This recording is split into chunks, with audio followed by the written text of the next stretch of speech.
para entender un tanto el concepto del existencialismo. Entonces, a partir de ese concepto, vamos a arrancar el día de hoy, vamos a profundizar el día de hoy más en este concepto del existencialismo.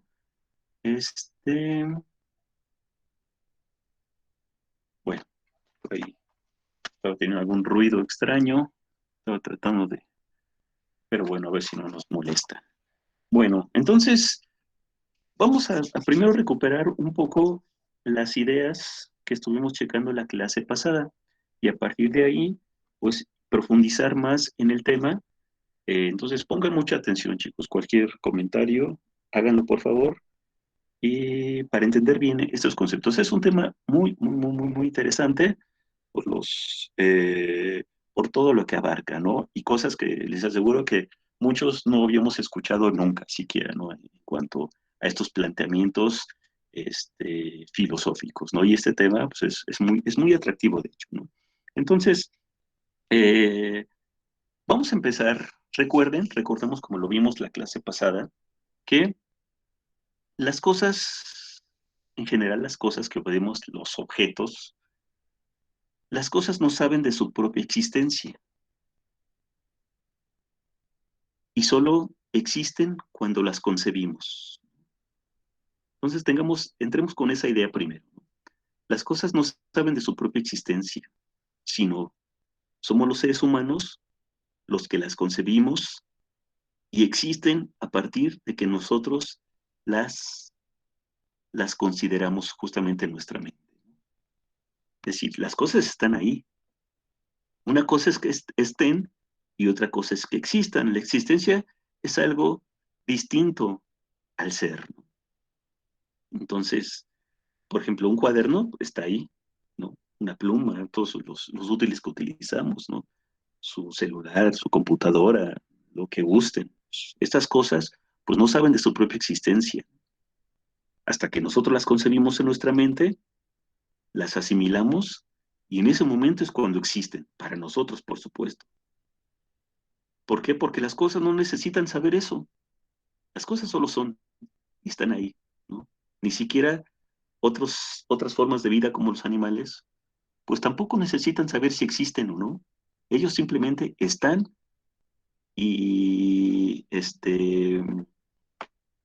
son a partir de sus propios instintos, ¿no? Pero a ellos no les interesa saber qué son, cómo son, este, simplemente ellos actúan y ya, ¿no? O sea, la existencia en los seres que no son racionales, pues se reduce únicamente a eso. O sea, para ellos únicamente vale la existencia. Nosotros vamos a hacer una diferencia entre lo que es la existencia y, y la vida, ¿no? Entonces, no es lo mismo vivir que existir.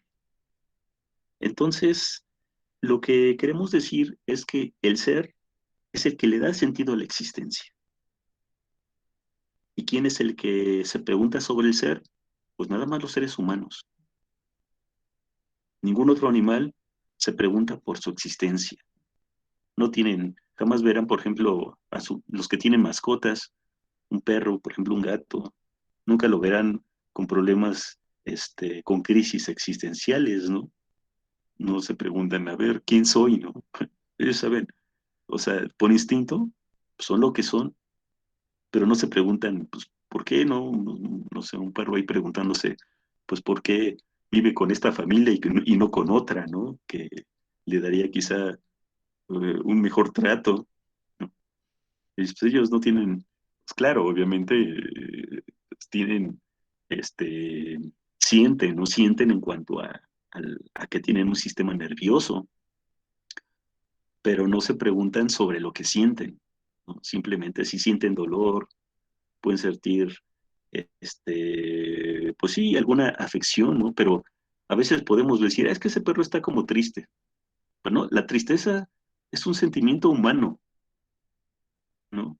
Pero podrá estar más bien enfermo, podrá tener quizá, no sé, alguna carencia, ¿no? ¿No? Quizá pero la tristeza es algo, es un sentimiento humano y no podemos asimilar porque es muy común actualmente, no sé si lo han observado, es muy común actualmente humanizar a las mascotas,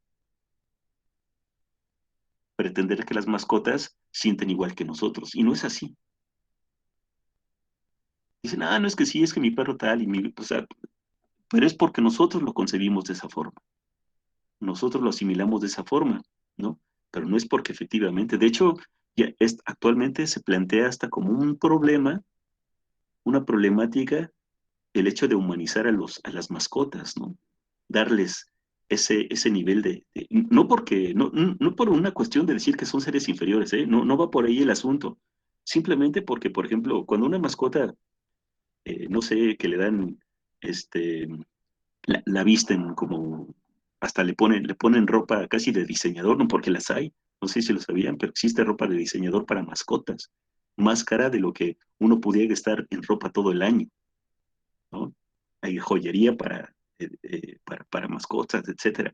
Hay restaurantes, por ejemplo, en la Ciudad de México, en la colonia Roma, restaurantes donde tiene una sección para perros, ¿no? Y a la carta, o sea, hay una carta y tú le pides casi qué es lo que le vas a pedir ordenar para tu perro, ¿no? Claro, ahí está el desayuno de 400 pesos para tu perro, ¿no? Pretender que los animales tienen las mismas afecciones que nosotros, pero eso es una cuestión del ser humano, es un problema del ser humano, no de los animales, ¿no? Por ejemplo, este, sí, el humanizarlos, el decir, ay, es que mi perro, siempre que llego, se me encima, ¿no? Del gusto que le da verme, etcétera. Pues sí, porque lo tienes todo el día encerrado, por lo tanto, cuando va, pues los perros son también sociales, son seres, son sujetos que necesitan sociabilizar, ¿no?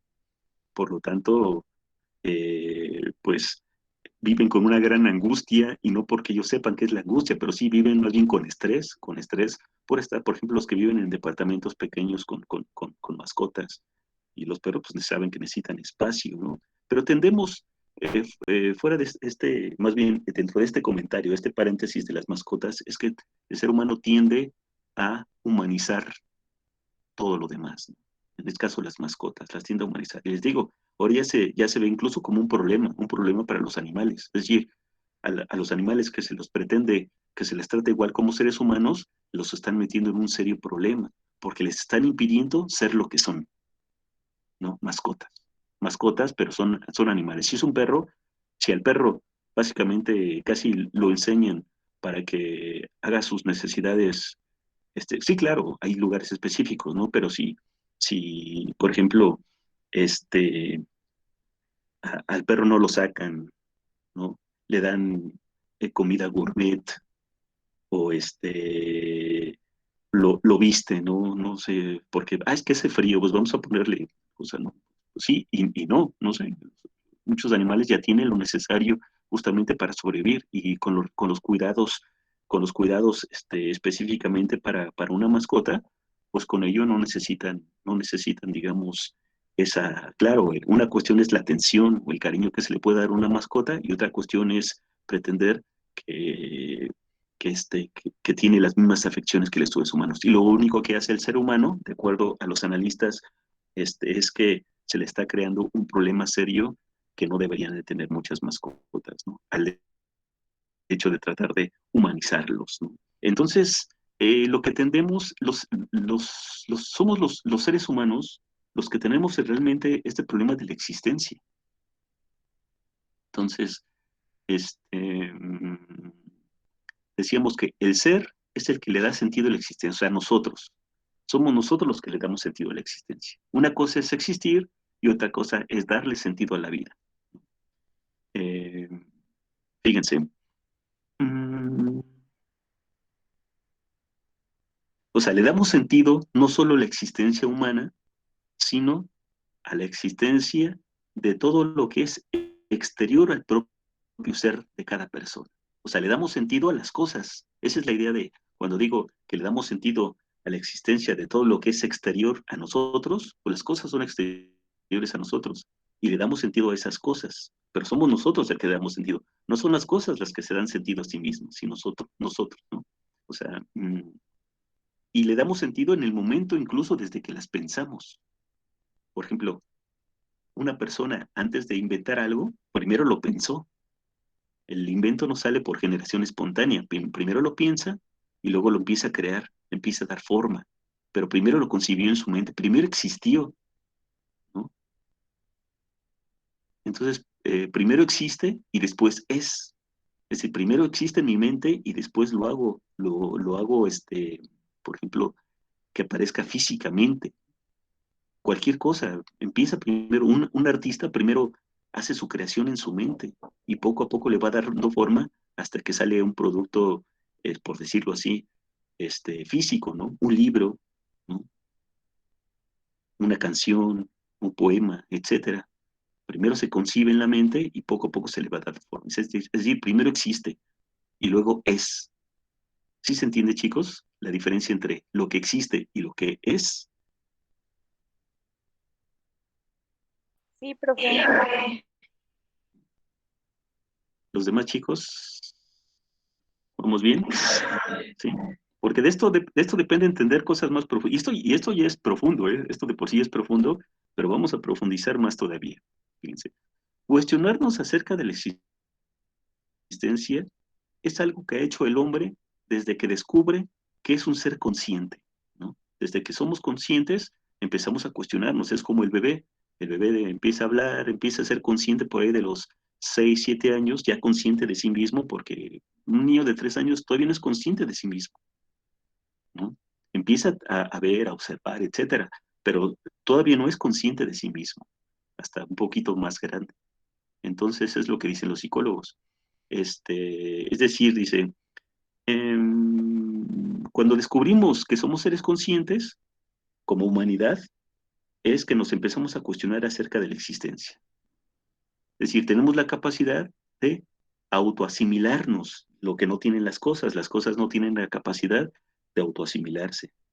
Y nosotros nos autoasimilamos frente al mundo, frente a lo que nos rodea, ¿no? Ya sea en un espacio libre, nos asimilamos frente a una montaña, frente al río, frente al aire, frente al agua, etcétera, los elementos, a los espacios.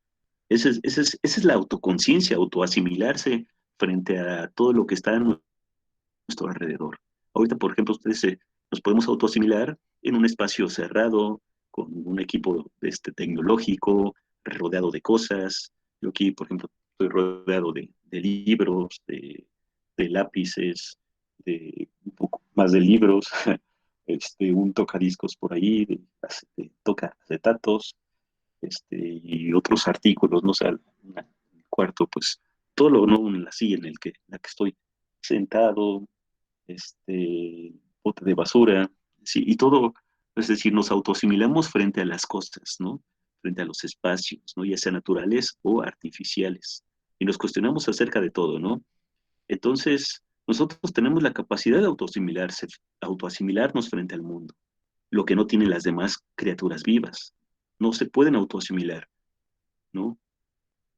Ellos, de alguna forma, su, em, su instinto, mediante su instinto tienen todo lo que necesitan, ¿no? Vean a las aves por ahí, andan buscando alimento y siempre lo encuentran, ¿no? No, o sea, no tienen la necesidad de tener un horario de trabajo, ¿no? O de aprender algo, simplemente son y actúan conforme lo que son. Lo mismo las abejas, algo impresionante, saben perfectamente qué hacer, cómo formar esas estructuras, ¿no? Eh, hexagonales, ¿no? Octagonales, ¿no? Bueno, de los panales, ¿no? La miel, la cera de abeja, a partir de cera van formando todas sus estructuras, ¿no? Y ahí tienen las abejas recolectando miel, polen de todas bueno, la miel, pues ves lo que recolecta, ¿no? Pero cuando se meten en la flor, salen bañadas de polen, ¿no? Y entonces se van y pues, también les sirve para eso, y van regando el polen a través del aire, etcétera. O sea, tiene una función extraordinaria, ¿no? Y su instinto las hace organizarse. Todos saben que son las que son obreras, ¿no? la abeja reina sabe cuál es su función, de estar procreando todo el tiempo, ¿no? Todo el tiempo, y tiene ahí a los que son, que se llama zánganos. Cada uno sabe su función y nadie se la tuvo que haber enseñado. Desde que nace ya sabe lo que son y cuál es su función, hasta que muere. Es algo increíble. Ellos no necesitan, o sea, si los seres humanos tuviéramos por lo menos eso, pues seríamos una sociedad, no tendremos necesidad de, de organizarnos. Sería una sociedad perfecta, pero pues resulta que, y eso que somos nosotros los que pensamos, ¿no? Entonces, ¿quiénes son superiores? Ese es el punto. Dice, la existencia, por otro lado, va más allá de la materia. Fíjense, la existencia va más allá de la materia, de las cosas, objetos que están ahí. Esa es la idea, ese es el trascender, la idea de trascender, pero que no son capaces de asimilarse como las cosas. Es el ser humano quien las asimila. Existimos porque somos conscientes de que somos. O sea, ¿se entiende esta idea, chicos? Existimos porque somos conscientes de que somos. Lo que decíamos del Homo sapiens, sapiens, el hombre que piensa sobre, sobre el ser, sobre la idea de que es un ser pensante. Es decir, soy consciente de que soy consciente. ¿Sí, chicos? ¿Se entiende bien esa idea? Soy consciente de que soy consciente.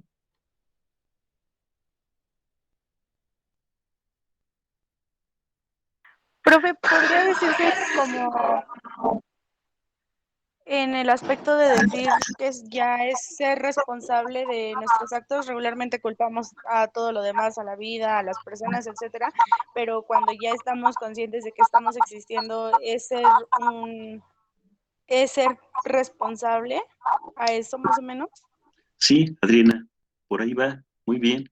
Así es, o sea, la responsabilidad no la tienen todas las personas y cuando la adquirimos, quienes nos decimos que nos asimilamos como responsables, es porque estás siendo consciente de tus propios actos, ¿no? Hay personas que dicen, es que eres totalmente un irresponsable. Pues sí, porque no es consciente de sus actos. Y es decir, esa persona no es consciente de que es una persona consciente, porque no lo es. Si tú eres responsable, quiere decir que eres consciente de que eres una persona consciente. Es la conciencia de la conciencia, ¿no? Esa es la autoconciencia.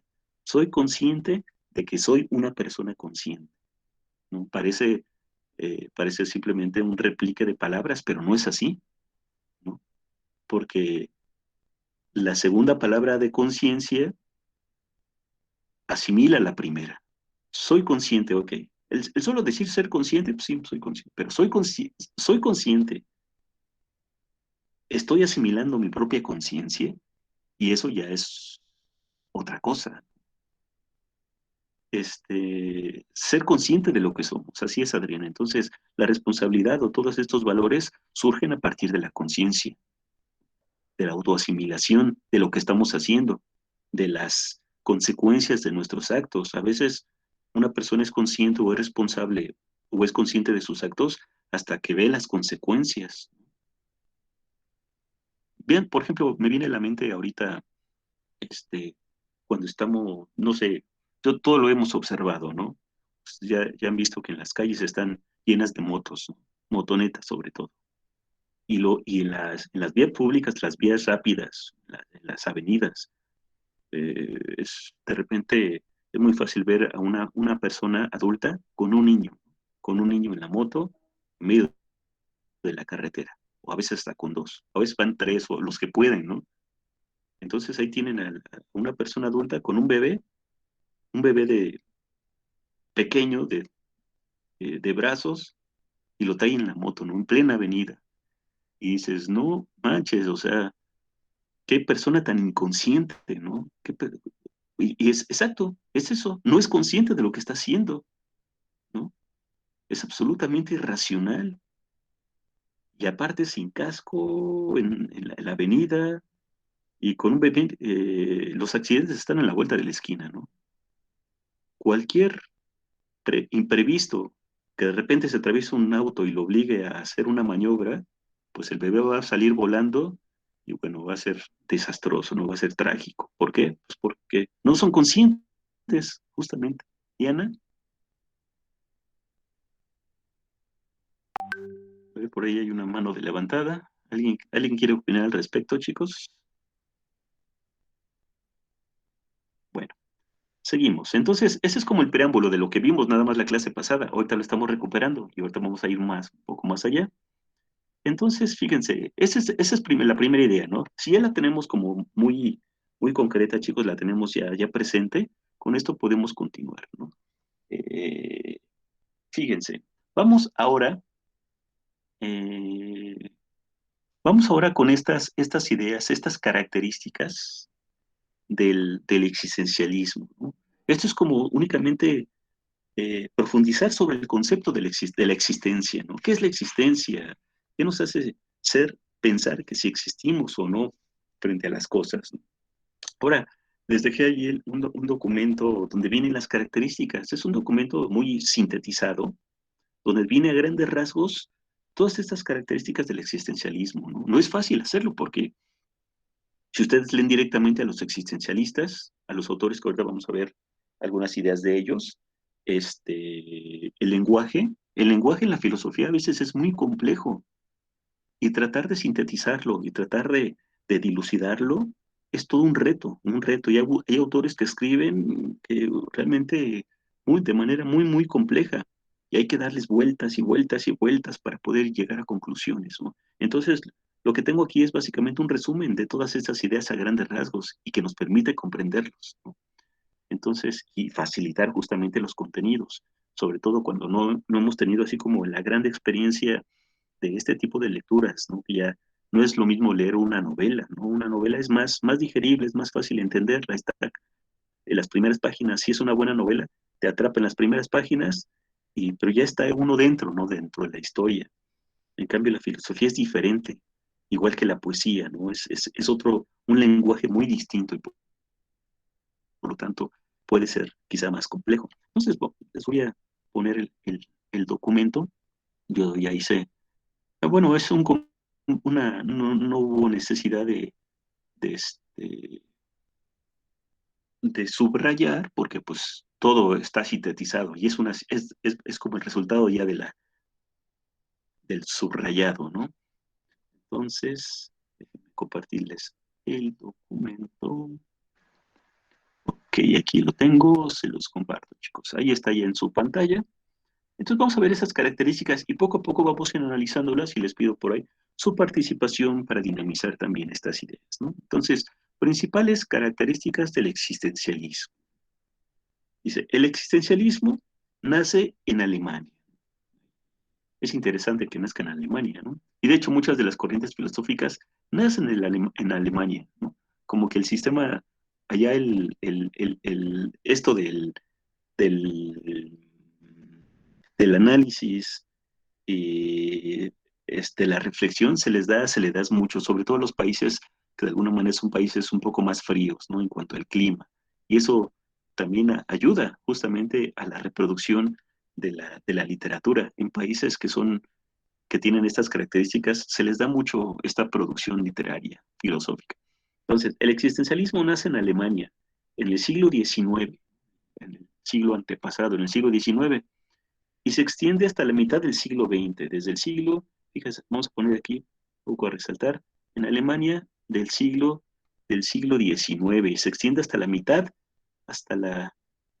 del siglo XX. O sea, ahí es cuando se desarrolla básicamente, pero el existencialismo sigue estando vigente hasta la fecha, ¿no? Pero ese es como su periodo de esplendor, digamos, desde finales del siglo XIX y mitad del siglo XX. Y fue una corriente muy bien recibida en el resto de Europa. Vamos a ver por qué es una corriente muy bien recibida, o sea, que tuvo una gran apertura en el resto de Europa posteriormente. Dice, primero en Alemania y de ahí se va a Europa. Y de ahí, bueno, después al mundo general, cuando empiezan a conocer, ¿no? Posteriormente, se fue adoptada por pensadores de todo el mundo, ya de Europa, salta de Alemania a toda Europa y de ahí a todo el mundo.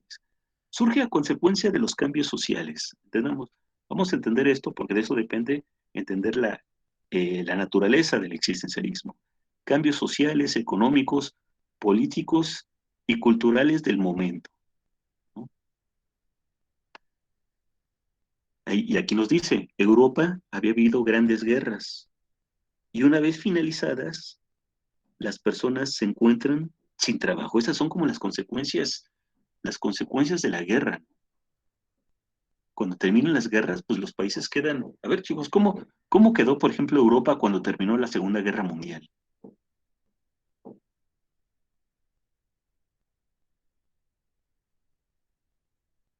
Es pregunta para Pues ustedes. con algunos países pobres y ricos y Ah, devastados.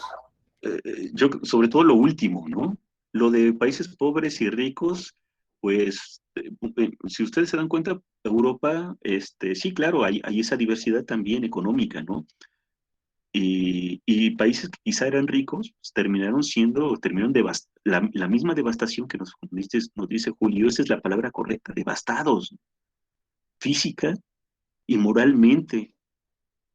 O sea, Alemania, Berlín, la ciudad de Berlín en Alemania quedó completamente destruida, no había piedra sobre piedra, lo mismo que otras ciudades, ¿no? O sea, buena parte de Europa quedó absolutamente devastada. ¿Alguien vio la zona cero del temblor del 17, chicos? Aquí en México. Si alguien tuvo esa, pues sí, experiencia, ¿no? O cómo terminó, por ejemplo, sí, sí saben a lo que me refiero, ¿no? Con la zona cero. La de O sea, no, es diferente el epicentro. El epicentro por ejemplo, el epicentro de ese temblor me parece que fue en Guerrero, en las costas de Guerrero. Los epicentros casi siempre son desde las costas del mar hacia el interior. creo que Y, pero Itzel, la la zona cero se podría decir que es donde fue no sé, destrucción de, por ejemplo, ya la Ciudad de México. no alcancé a escuchar bien, pero me parece, sí, te refieres sí, a la zona más destruida. ¿Sí es correcto? Sí, la zona donde se causó más destrucción. Esa es la zona cero. Recuerden, por ejemplo, apenas que ustedes estaban pequeños, quizá estaban por ahí, pero en el 2001, cuando fue el famoso ataque terrorista, entre comillas, porque, este, bueno, es otro tema, pero cuando cayeron las Torres Gemelas, tras ese atentado, esa era la zona cero, ¿no? Escombros.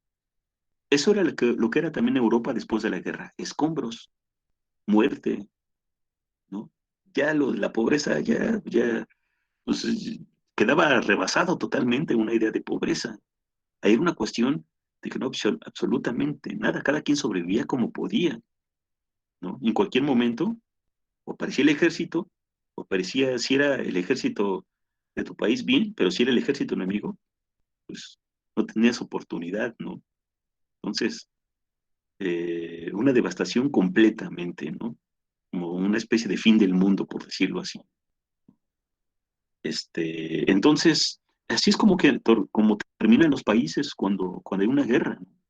Los bombardeos constantes. Imagínense, Berlín fue bombardeado uno de los bombardeos fue por más de 1,000 aviones.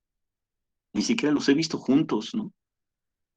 Pero todos esos aviones, dejar caer las bombas sobre la ciudad, claro, se trataba de finalmente, este, ganarle a la Alemania nazi, ¿no? Que pensaba apoderarse del mundo y controlarlo con sus propósitos, ¿no?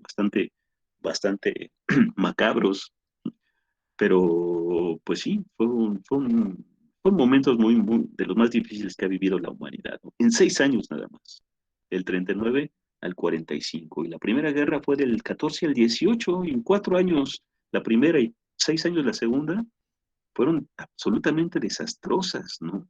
Mucha gente mutilada, los que sobrevivían, pues quedan mutilados, niños, ¿no? Niños, de todas las edades.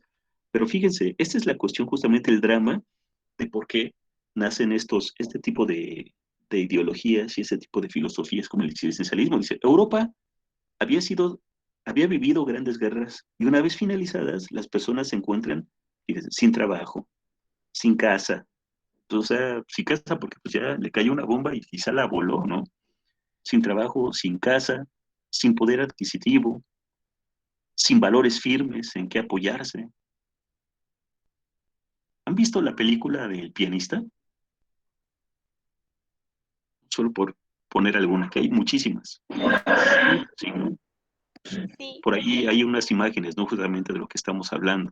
Unas imágenes. Es el caso de una persona, una biografía, pero bueno, muestra todo un panorama, ¿no? Y hay muchísimas películas que muestran, justo, hay documentales. Las películas, como sea, son una creación, una recreación. En cambio, un documental, hay documentales donde están las imágenes vivas, ¿no? Las imágenes en vivo, justamente de esas. Bueno, en vivo me refiero a imágenes grabadas originalmente, que son imágenes originales, fotografías, etcétera, de la devastación. Son realmente este, muy intensas, ¿no? Ver ese tipo de, de panoramas, ¿no? Pero para fines históricos son muy importantes, muy interesantes, ¿no? Entonces, así es como termina, ¿no? Fíjense, sin casa, no había moneda, pues entre tanta devastación, pues la moneda ya no tenía el papel moneda no tenía ningún valor absoluto, ¿no? Y aparte, ¿para qué quieres dinero si no hay nada que comprar? Es absurdo, ¿no? Justamente pensar en el dinero en ese momento. Pensabas en alimento, en comer lo que fuera. Buscaban de la basura, de donde pudieran, ya en los momentos de mayor crisis, ¿no? Y los que tenían poco y íbamos consiguiendo alimento era por contrabando. Y tenían que estarse racionando, no sé, un pedazo de queso en una familia de 10 personas, un pedacito cada uno todos los días, y era a veces lo único que tenía, ¿no? Un pedazo de pan, agua cuando la había, lo que pudieran conseguir así era realmente, son momentos muy, muy complicados, ¿no? Entonces, imagínense, dice, abandonados, en definitiva, abandonados a su suerte, como náufragos a la deriva. Entonces, veamos en estas características, entender por qué esta idea, o sea, imagínese una persona que termina en estas circunstancias, al final, ¿quién eres? Por ejemplo, en esta película del pianista, ¿qué resulta? Ya después de haber pasado todo un par de años, ¿no? Sobreviviendo dentro de la guerra. Una persona que era pues, un pianista profesional de gran nivel, tocaba pues, el polaco, de hecho, del mismo país de donde era otro famoso pianista polaco, los más influyentes de todos los tiempos, que es Chopin, Frédéric Chopin, ¿no? Y después la guerra pues devasta absolutamente todo y las artes pues quedan simplemente en la memoria, ¿no? Eh, bueno, por decirlo de alguna forma, ¿no? En el caso de la música, ¿no? Este, entonces, al final de lo que muestra, por ejemplo, la película, pues es a un ser pues, que ya ni siquiera casi se concibe a sí mismo como ser humano, ¿no? Como ser, simplemente está ahí sobreviviendo como puede, ¿no? Con unos recuerdos justamente que lo hacen sobrevivir, que tiene que ver mucho con la música, ¿no? Con tocar un piano, por ejemplo. Pero entonces, este, fíjense, pero es decir, ¿quiénes son los que van a la guerra? En su mayoría, cuando un país va a la guerra, ¿a quiénes manda, chicos?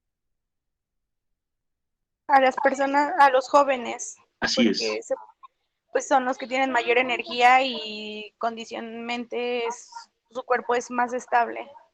así es, Adriana, muy bien. Pues sí, o sea, están en su plenitud de vida, más energía, como dice, o sea, se pueden mover, son ágiles, ¿no? Tienen fuerza, pues sí, es para una guerra, pues es lo que se necesita, ¿no? ¿Para qué vas a mandar a gente mayor?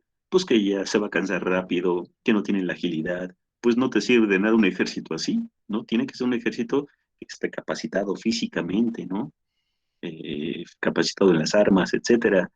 Y entonces imagínense, Estados Unidos mandó a toda la generación de jóvenes de alrededor de mayores de edad, que era a los 21 años en Estados Unidos, a los 21 años, de los 21 años a más o menos los 40 y tantos, ¿no? Que eran los que estaban todavía activos, los que podían todavía portar un arma y que habían ya, que eran reserva. Por ejemplo, aquí en México, ¿quiénes son las reservas del ejército más que serían como todos, por ejemplo, aquí chicos, todos me imagino que tienen su cartilla militar, ¿verdad?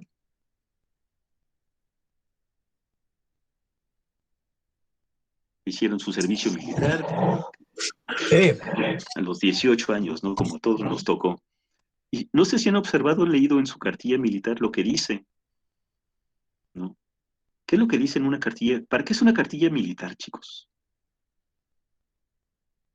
Claro que ahora ya no se hace un servicio militar como hace tiempo, ahora ya es bastante light y es muy, ya no es tan duro, ¿no? Ni te enseñan a utilizar armas, ni ni te hacen una formación militar como se hacía hace 50 años, ¿no?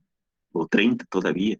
A mí todavía me tocó un poquito más complejo e ir justamente a entrenamientos, pero pues no era, ya es mucho más. Pero ¿qué es lo que dice una cartilla militar? Sí, o sea, pero más allá de si vas a ir a marchar o no, la cartilla militar sirve porque dice que eres una reserva del ejército. Si en estos momentos, cuando tú estás sacando tu cartilla, si en estos momentos hubiera una invasión extranjera o hubiera un problema bélico a nivel nacional, mandarían a los primeros son justamente los que están en esa edad de los 18 años aquí en México, los que están haciendo su carta. Es la primera reserva, es decir, son la carne de cañón que van a enviar al frente de batalla. Si hubieron, en el caso de que hubiera una guerra en México, ¿no? Es decir, a los jóvenes, a los más jóvenes, que están capacitados, pero que son mayores de edad, ¿no? Son los primeros que van a ir al frente de batalla. Y así, hasta si ustedes observan su cartilla, dice, perteneces a tal pelotón, etcétera. Viene todos los datos. Que si hubiera un problema, les digo, bélico, nos mandan a hablar a todos los que estemos capacitados para ello y te ponen, ahí ya saben en dónde te tienes que ubicar. ¿Sí me explico, chicos? O sea, que no nada más es como no es solo un requisito para simplemente después puedes conseguir trabajo con ese requisito. No, no, no, es otra cuestión, es una cuestión de organización militar de sus reservas. Entonces, lo que hizo Estados Unidos en los momentos fue enviar a todos los más jóvenes, justamente, pero una cantidad impresionante, ¿no? De cientos de miles de jóvenes yéndose a la guerra. ¿A qué? A morir o a matar, por una idea, ¿no? Porque esa es la cuestión, es lo terrible de las guerras, ¿no? Que te impulsan una idea justamente para que tú digas, para que tú asimiles de que tienes que salvar a tu patria, tienes que ser patriota y entregar tu vida por la patria, ¿no? Y por lo tanto, es toda una estrategia básicamente ideológica, ¿no? Pero, y antes de pensar, ¿por qué voy a ir a una guerra que yo no causé? ¿Por qué siempre vivo en un país, sí? Pero sin embargo, cuando ves las causas de una guerra, dices, a ver, pues, ¿por qué no se van a matar estos, estos presidentes que están en pugna, ¿no? ¿Por qué me mandan a mí o a mi hijo? ¿Por qué mandas a tus hijos, ¿no? Cuando finalmente a veces las guerras son, en sentido estricto, ajenas a una persona, ¿no? Pero te mandan a morir o a matar. Y muchos pues murieron o mataron, ¿no? Los que sobrevivieron, totalmente trastornados, traumados, unos jamás se recuperaron, otros mutilados, ¿no? Y sí, pues, entonces, de todo, chicos, pero una guerra es más allá de lo que a veces vemos en las propias películas, ¿no? Y eso fue lo que ocurrió, entonces imagínense esa sensación de vacío que deja una devastación. Piensen en eso, justamente de ahí partimos para entender el existencialismo, ¿no? Este, sí, el existencialismo representa una profunda crítica al mundo de entonces, en el mundo de entonces de las grandes guerras, fíjense. A raíz de los conflictos catastróficos sucedidos en la primera mitad del siglo XX, es decir, la Primera y la Segunda Guerra Mundial, que cambiaron y condicionaron completamente el curso del mundo, y cuyas consecuencias resultaron en una completa desesperanza para la garantía de la vida. O sea, cuando terminas, pues la vida no tiene ningún sentido, no tiene valor, cuando finalmente quizá tu familia se la llevaron a un campo de concentración, tú estás hambriento, quizás sobreviviendo, pero ya te enteras de que a tus familiares ya en el campo de concentración jamás salieron, y después te enteras de que en ese campo de concentración pues quemaban a las personas para irlas eliminando poco a poco, ¿no? Entonces, dice, al ser tan insignificante la vida para los gobiernos que provocaron esos conflictos, mandaban a los jóvenes a morirse en el frente de batalla.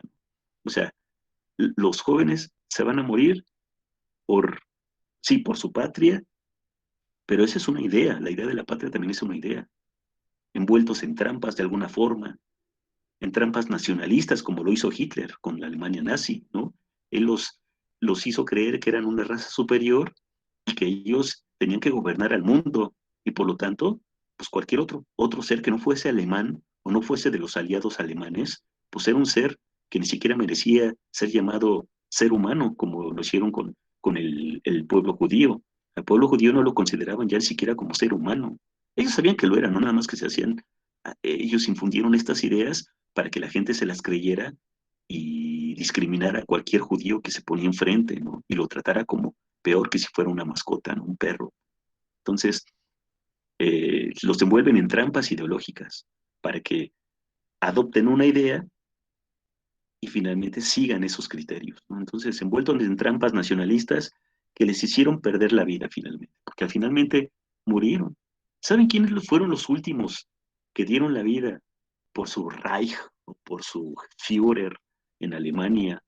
Este, este, las reservas que tenía la Alemania nazi, cuando ya su ejército empezaba a mermar, eran niños de 10, 12 años, 8, y al final hay hasta imágenes muy impresionantes, donde está Hitler dándoles funciones a unos niños para que los niños vayan a pelear. Y no se crean, o sea, los niños tenían ya toda una ideología totalmente combativa, porque estaban totalmente, ¿cómo se dice?, dominados, ¿no? Por ese sentimiento nacionalista y de defender a su, a su líder hasta la muerte. Y los niños no tenían ni siquiera duda de entregar su vida por lo que creían les pertenecía, ¿no? Y ahí están los niños muriéndose al final de la guerra. Sí,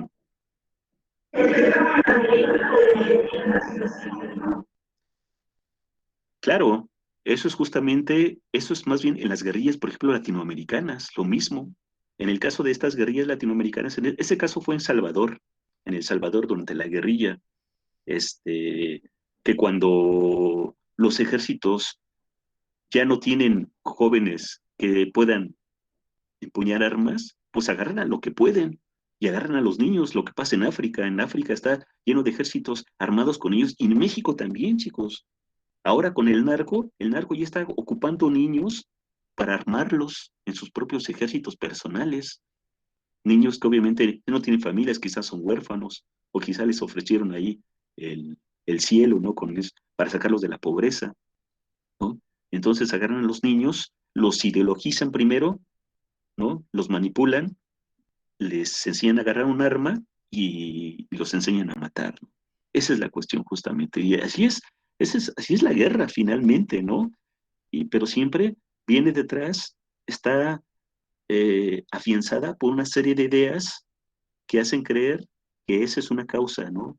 Y cuando pues, obviamente todo es una trampa, ¿no? Porque siempre van a pelear los demás, no los que coordinan, ¿no? No era el presidente Roosevelt el que se iba al frente de batalla, ni Hitler tampoco estaba jamás, no estuvo en un frente de batalla en todo ese tiempo de la guerra, ¿no? Sí vivió una guerra en la primera, pero era un ser todavía desconocido. Y lo que hubiera cambiado el mundo hasta la fecha, si o sea, no es mala onda, pero si Hitler hubiera muerto en la Primera Guerra Mundial, otro mundo hubiera sido, ¿no? Por supuesto, otro mundo que sería quizá actualmente, ¿no? Absolutamente, solo con esa diferencia, ¿no? Cosas curiosas, pero así pasa. Entonces, todos estos sentimientos, chicos, de esa desolación, esa soledad, esa devastación que hay a la vista, a los sentidos, pues entonces, ¿cómo termina pensando una persona, cómo se siente? Imagínese a este ser de esta película del pianista, que finalmente fue un personaje basado en la vida real, al final, ¿cómo se siente una persona cuando ya no tienes familia, ya todos te la mataron? Si tú sobrevives por milagro, tu, tu casa está devastada, no tienes nada, no hay personas con las que puedas confiar, tienes que estar cuidando de cualquier cosa que se mueva. ¿Cuál es el sentimiento de una persona con estas circunstancias, chicos?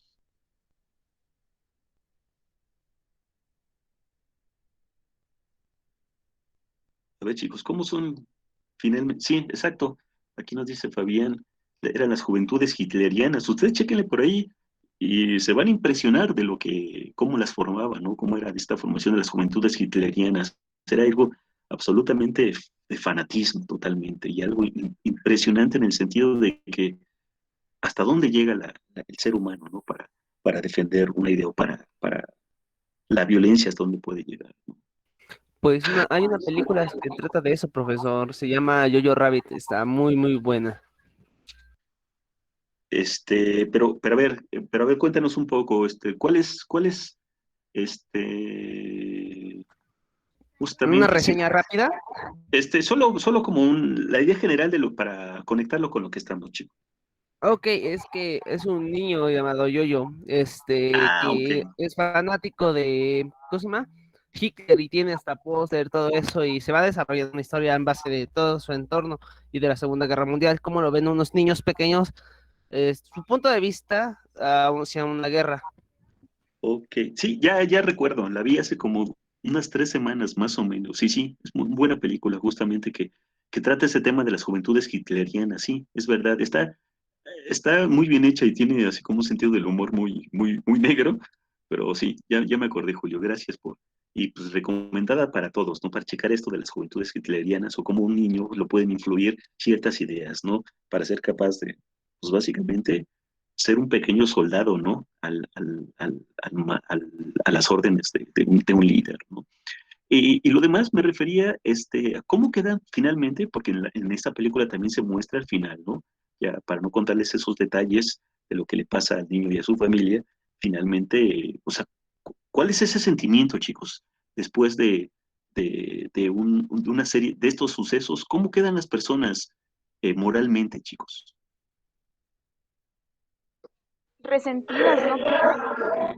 Por decir algo, ¿no? Imagínense ese resentimiento de que, pues sí, o sea, estas ideas nacionalistas hacen que odies a lo que crees tu enemigo, ¿no? O sea, si de por sí el odio profundo que sentían la Alemania nazi a cualquiera que no fuera alemán, y no solo judíos, sino incluso latinos, personas de raza negra, este, orientales, cualquiera que no fuese de sus características, eran odiados profundamente, ¿no? Hasta humillarlos. Una humillación en serio, ¿no? No como esas que aparecen en internet que dicen, tal persona ya humilló a no sé quién. Nada que ver con lo que es realmente la humillación, ¿no? Entonces, pues sí, en una profunda soledad, una profunda, pensando que así como la canción de José Alfredo Jiménez, que la vida no vale nada, ¿no? Entonces, esa devastación absolutamente profunda, ¿no? Entonces seguimos. Esa es la idea justa. Y a partir de esa idea, es como nace el existencialismo cuando no, cuando tienes ese sentido de soledad, sentimiento de devastación, de soledad, de angustia, ¿no? Por la vida, etcétera. Entonces, fíjense, concepción, ¿cuáles son las principales características del existencialismo filosófico? Son las siguientes, fíjense. Concepción pesimista de la vida y del ser humano. El pesimismo es un rasgo fundamental del pensamiento existencialista. Así, este es un autor, Kierkegaard, hablará de la angustia. Otro autor que vamos a ver un poco hoy y un tanto la siguiente clase, Sartre o Sartre, como gusten, él es francés, la pronunciación del francés es Sartre, es, él escribió un libro que se llama La náusea, ¿no? Kierkegaard habla sobre la angustia, Sartre de la náusea, o Heidegger, que también vamos a ver más adelante, habla de la nada. Dice, la vida no tiene sentido, no se dirige a nada, únicamente consiste en existir, nada más, o sea, sin sentido alguno, como una persona que nada más va como una especie de zombie. Esos son los verdaderos zombies, ¿no? Unas personas que caminan en la calle, pero sin sentido, como si no tuvieran una conciencia, ¿no? Todo lo hacen como una máquina automáticamente. sin saber lo que están haciendo, ¿no? Esa es la idea. Entonces, otra característica es, dice, la primacía de la subjetividad frente a la objetividad. ¿Qué quiere decir esto? Dice, el existencialismo se caracteriza por su tendencia a profundizar en dos aspectos más profundos del ser humano, siendo los conceptos de libertad y de elección, perdón, de libertad y de elección claves en este movimiento. Vamos a ver por qué. Dice, así, analizará la relación del ser humano con Dios, el concepto del ser, de tiempo o de la nada, y el carácter vivencial de los mismos asociado a la propia subjetividad de cada individuo. Y vamos a checar por qué es esto, sobre todo por esta idea de la concepción de Dios, porque por ahí viene también una idea muy fuerte acerca de esta idea del existencialista frente a estas ideas teologistas, ¿no? De la teología, de la existencia de un ser divino o supremo. Otra de las características es la influencia en el mundo del arte.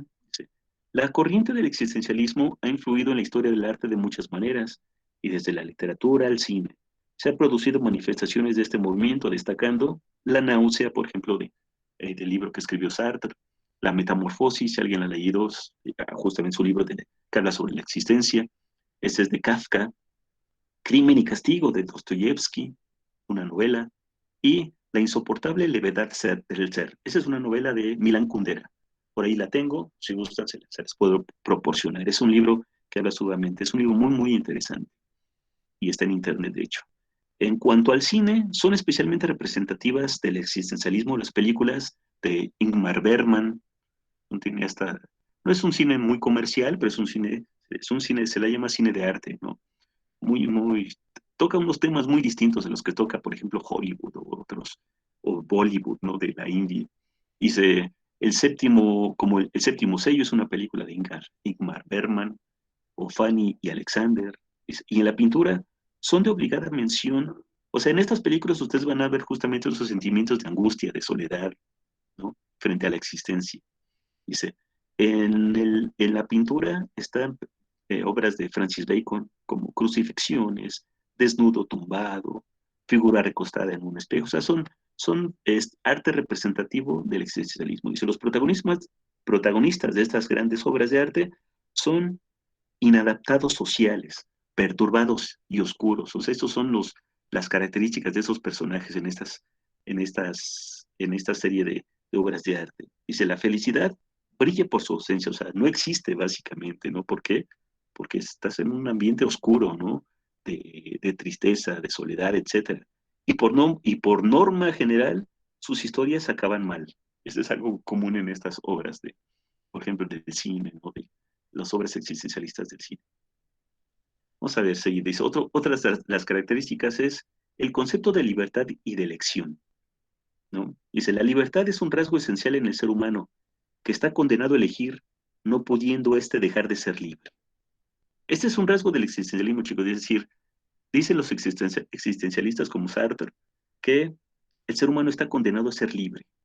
Y vamos a ver por qué. Dice, por lo tanto, es el único responsable de sus actos. Es decir, frente a la idea del existencialismo donde no existe Dios, el ser humano es libre y por lo tanto es responsable de sus actos, de las decisiones que toma. Es el dueño de su propio destino y él mismo ha de construir su propia escala de valores. Es decir, si no existe Dios, fíjense, dice, Dios no puede ayudarte. No, en ese sentido, la vida humana se torna angustiosa, vacía, carente de sentido y finalidad, ya que, en tanto que libre, la existencia humana no tiene determinación ni objeto. El hombre está condenado a ser libre, porque una vez en el mundo es responsable de todo lo que hace. Esta es una idea de Jean-Paul Sartre. Vamos a ver un poquito esto para entender esta, porque esto es algo base en el existencialismo, es decir, existencialistas como Jean-Paul Sartre, ellos son ateos, por lo tanto no creen en Dios. Y por lo tanto, al saber que no existe Dios, el ser humano no tiene de quién agarrarse, ¿no? Una persona que es religiosa, ¿qué hace? Pues cuando tiene problemas, angustia, ¿qué hace? Pues le pide a su Dios, pues que le ayude, ¿no? Que le resuelva su problema. Siempre está pensando que un ser superior le va a resolver sus problemas, ¿no? Con una oración, etcétera. Pero sabe que hay un ser superior que le va a solucionar sus angustias, sus problemas, ¿no? Y lo va a llevar a ser feliz.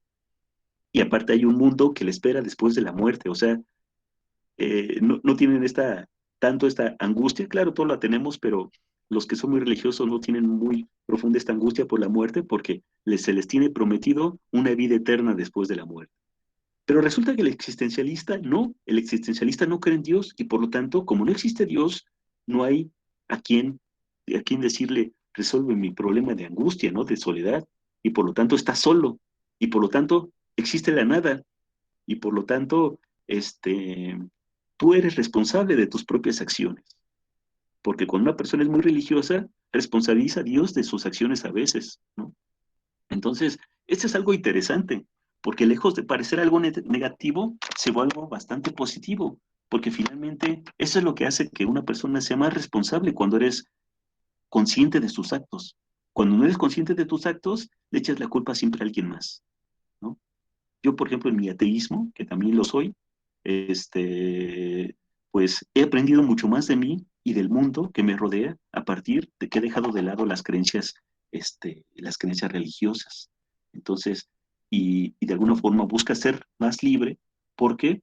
Porque tu libertad depende de tus propias decisiones y no de un ser superior que te esté resolviendo los problemas. Adriana. Sí, profe, bueno, yo quería hacer mención sobre, por ejemplo, también Sartre dice que el hombre se construye, o más bien de lo que usted decía sobre la libertad, porque dice que o se podría decir que el primer paso donde el hombre es libre es porque no está determinado por el pasado. Y el hombre es libre también porque es existente y de ahí mismo se elige a sí mismo. Y como usted dice, Sartre era ateo y también en una parte en donde dice que el hombre es por fin libre porque Dios no existe. Así Entonces, es.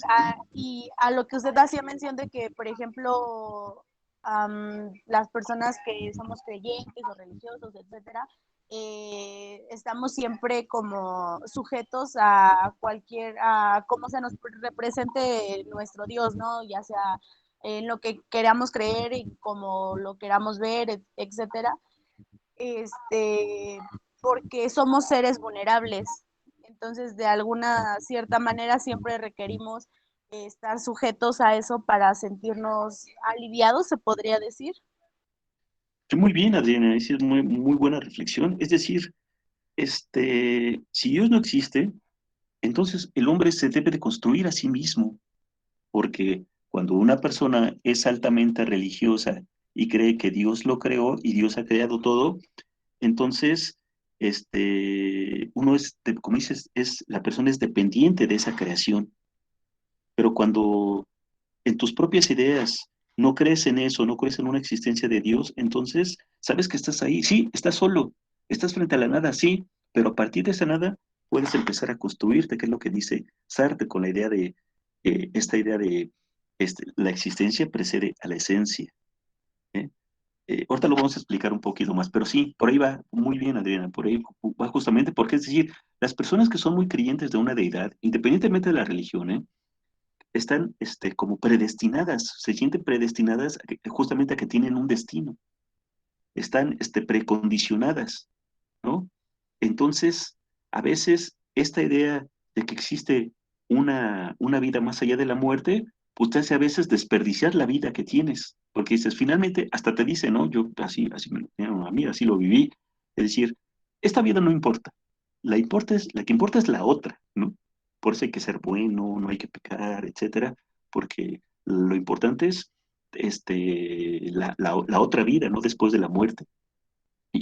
Pero cuando piensas en esta idea de la no existencia de Dios, entonces dices, bueno, si no hay otra vida, yo como no creo en Dios, digo, no hay otra vida para mí, por lo tanto voy a aprovechar esta y por lo tanto voy a vivir esta vida, ¿no? A partir de esta vida me voy a construir, no me va a construir alguien que para mí no existe, sino me tengo que construir yo solo.